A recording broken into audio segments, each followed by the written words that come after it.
उर्दू में शायर कहूँ खुद को या हिंदी में कवि कहूँ। मैं उर्दू में शायर कहूँ खुद को या हिंदी में कवि कहूँ।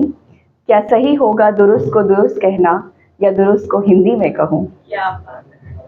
जैसे लकीरें खींची है जमीन में आसमान में दिल में, जैसे लकीरें खींची हैं जमीन में आसमान में दिल में जज्बात में, हर नए नक्श में हर आत्मा में हर रूह में, वैसे ही चलो शब्द को भी काट लेते हैं लफ्ज को भी बांट लेते हैं।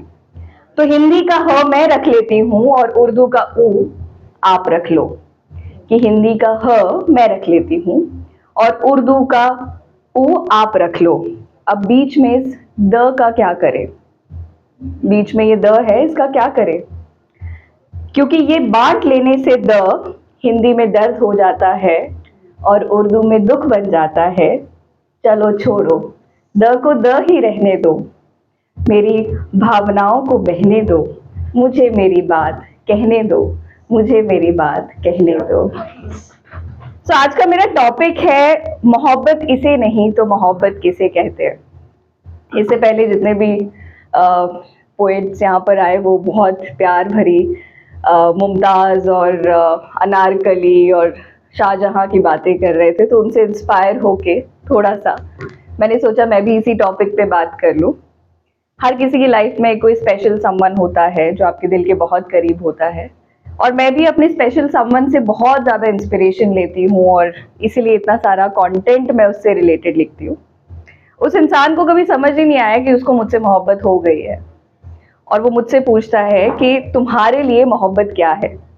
और मेरे लिए मोहब्बत की परिभाषा ये है कि तेरा ख्याल मेरे जहन में भारी लगता है, तेरा ख्याल मेरे जहन में भारी लगता है, तुझे छोड़ के किसी और के बारे में सोचना अब गद्दारी लगता है।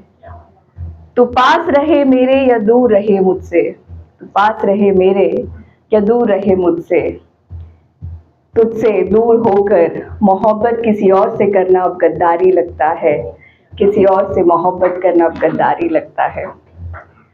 उसको इतनी कॉम्प्लिकेटेड लाइन समझ में नहीं आती, तो उसके ही अंदाज में थोड़ी सी सिंप्लीफाई करके मैंने कुछ पंक्तियां उसके लिए लिखी हैं कि मोहब्बत ये नहीं तो मोहब्बत क्या है। सो तेरी आंखों के सब आंसू अब मेरी आंखों में रहते हैं, तेरी आंखों के सब आंसू अब मेरी आंखों में रहते हैं। मोहब्बत ये नहीं तो मोहब्बत किसे कहते हैं। नजारा कुछ भी हो सामने, नजारा कुछ भी हो सामने, नजर में तुम ही आते हो। इबादत ये नहीं तो इबादत किसे कहते हैं। तुम सामने मेरे हो पर हो अजनबी जैसे कोई, तुम सामने मेरे हो पर हो अजनबी जैसे कोई। कयामत ये नहीं तो कयामत किसे कहते हैं। तुम ऐसे मुस्कुराते हो तो सांसें रुक सी जाती हैं, तुम ऐसे मुस्कुराते हो तो सांसें रुक सी जाती है। तमाज़त ये नहीं तो तमाज़त किसे कहते हैं। तेरी आंखों के रास्ते से तेरे दिल में उतरना है, तेरी आंखों के रास्ते तेरे दिल में उतरना है। मज़ाफ़त ये नहीं तो मज़ाफ़त किसे कहते हैं।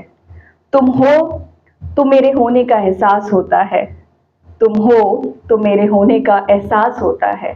इश्क का वजूद ये नहीं तो वजूद किसे कहते हैं।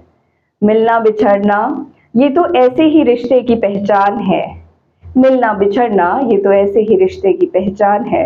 मोहब्बत के अफसाने इसे नहीं तो अफसाने किसे कहते हैं।